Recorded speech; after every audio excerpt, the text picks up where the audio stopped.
He's known as the American Chef, and I have the honor of being with him today, and this is Walter Scheib. How are you, Walter? Malou, pleased to meet you. Great to meet you. So you're known as the American Chef because, well, you have cooked for the First Family.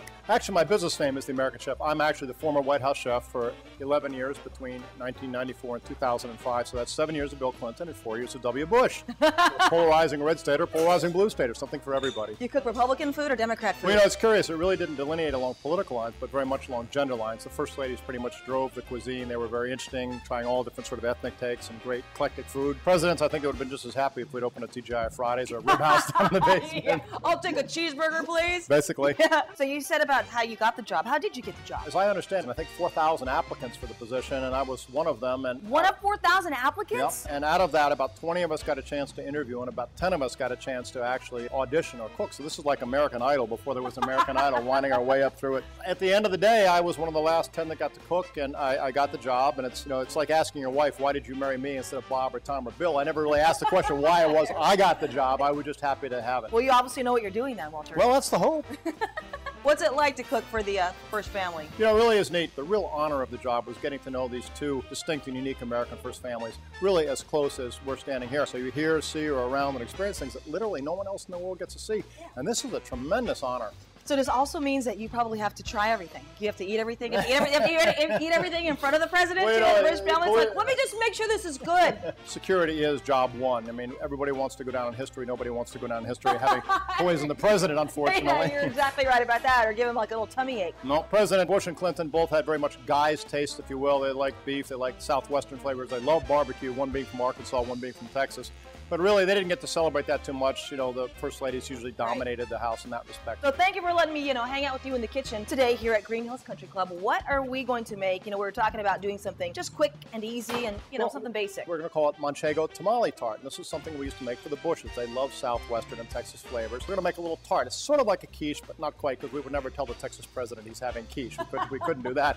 So what we've done is we've made a dough out of cornmeal, masa, barbecue sauce, and chipotle. And you can see it scoops out into these neat little balls. And this is about 1 1/4 ounce ball. And then we've got these cups. Home, if you don't have that, you could use a muffin tin, you could use a coffee cup, you could add any form that holds about 4 ounces. Now, are you filling up to doing this? Of course. I'm always. Are you kidding me? I don't just eat. We're going to put a little of this masa on our hands because we don't want it to stick to you. I'm going to take this, I'm going to smush it. Smush it? Smush it. I'm good at smushing. Go ahead and put it in the bottom of the cup, put it on the table. We're going to put our fingers in the center, and we're going to push down, and we're going to pinch like this. Squeeze and pinch, squeeze and pinch, squeeze and pinch, squeeze and pinch around. You see how it's going around the side? Very nice. Pushing it up the side. Pinch and turn, pinch and turn. Pinch and turn, that's it. Going all the way around, and it's come up over the sides. And you want to trim the edges off? Sure. Trim it off. It's a nice, clean, concise cut. Right, so there we go. We've got our tart shells made. All right, so you've completed the shells, and now we're going to make the filling. We're going to put our 1 quart of cream into the mixing bowl here. Crack 8 eggs into this. Put the shell right there. I want the health inspector to get upset with us, okay?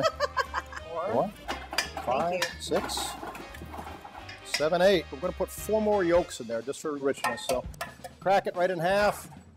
White falls off. White falls off. Done. Probably a 1/2 tablespoon of salt and probably a teaspoon of pepper. Is that enough? Yeah. Thought you were an ethnic chef here. We're going to go crazy. We've got some nice chopped garlic, fresh chopped garlic. It's probably a good strong tablespoon. And lastly, we've got some cumin and coriander mix. Here's a little trick. We've got to get about a tablespoon of cumin and coriander mixture. Put a little bit of water in there. Just stir that up with your spoon for me and make a little paste out of it almost. See how we've made a sort of a little syrup out of it? That's going to mix a lot better into this mix. Whisk that up for me.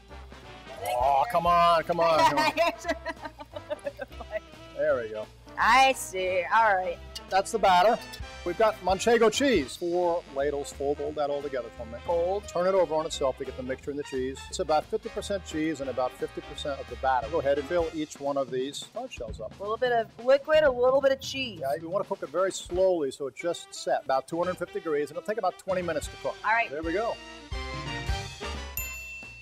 Oh, those look good. Just sit there, let them cool down for just about a minute or two. It's coming up a little bit. So Malou, you can see how it comes right off the edge. So when we go to tip it out, you're going to see, ta-da, it falls right out. It's all wonderful melted cheese in there. But there you have wonderful Manchego Tamale Tart with a charred onion and orange salad. Oh, look at that. Making sure you take a bite first and share the former White House chef. A little bit hot. Oh, that's delicious. Creamy, cheesy, Manchego Tamale Tart. Walter Scheib, thank you so much. My pleasure. Thank you.